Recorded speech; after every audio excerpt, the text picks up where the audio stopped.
கரூர் கூட்ட நெரிசலில் 41 பேர் உயிரிழந்த வழக்கில் புசி ஆனந்த், நிர்மல்குமாரின் முன்ஜாமீன் மனுக்கள் மீது விசாரணை நடைபெறுகிறது. செய்தியாளர் ராஜகுமரன் இணைப்பில் இருக்கிறார். ராஜகுமரன், வணக்கம். கூடுதல் விவரங்களை சொல்லுங்க.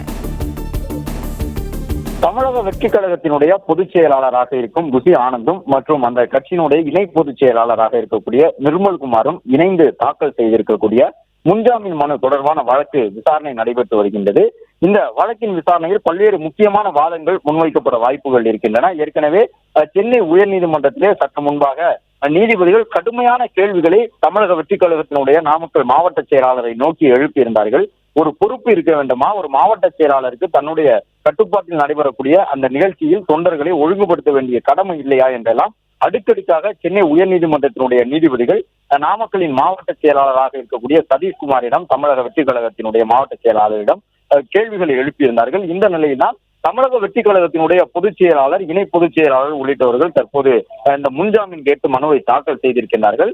இந்த முன்ஜாமீன் மனுவை பொறுத்தவரை அதிக அளவில் அந்த மக்கள் கூடக்கூடிய இடத்திலே இந்த கூட்டம் நடைபெற்றது தொடர்பாக அவர்கள் தங்களுடைய வாதங்களை முன்வைத்துக் கொண்டிருக்கின்றார்கள்.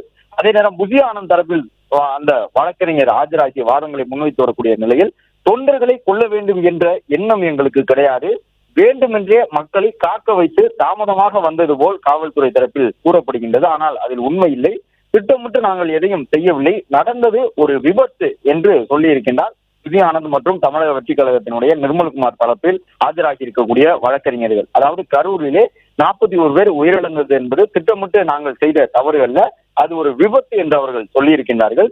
நாங்கள் இருவர் மட்டுமே ஒட்டுமொத்த கூட்டத்தையும் கட்டுப்படுத்த இயலாது, மக்கள் மீதும் நாங்கள் குற்றம் சொல்லவில்லை, இது குற்றம் சுமத்துவதற்கான நேரம் இல்லை.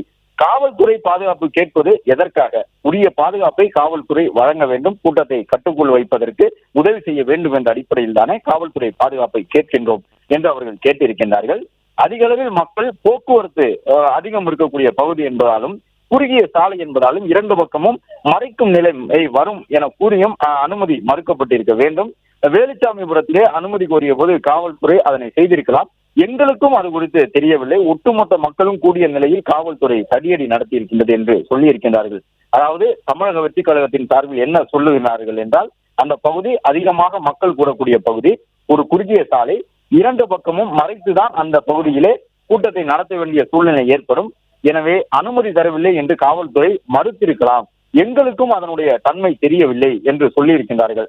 காவல்துறை அனுமதியை மறுத்திருந்தால் இந்த சம்பவம் எல்லாம் நடந்திருக்காது என்று குறிப்பிட்டு சொல்லக்கூடிய விதமாக மனுதாரர்களான புசி ஆனந்த் மற்றும் நிர்மல்குமார் தரப்பினுடைய வழக்கறிஞர்கள் இந்த வாதத்தை முன்வைத்திருக்கின்றார்கள்.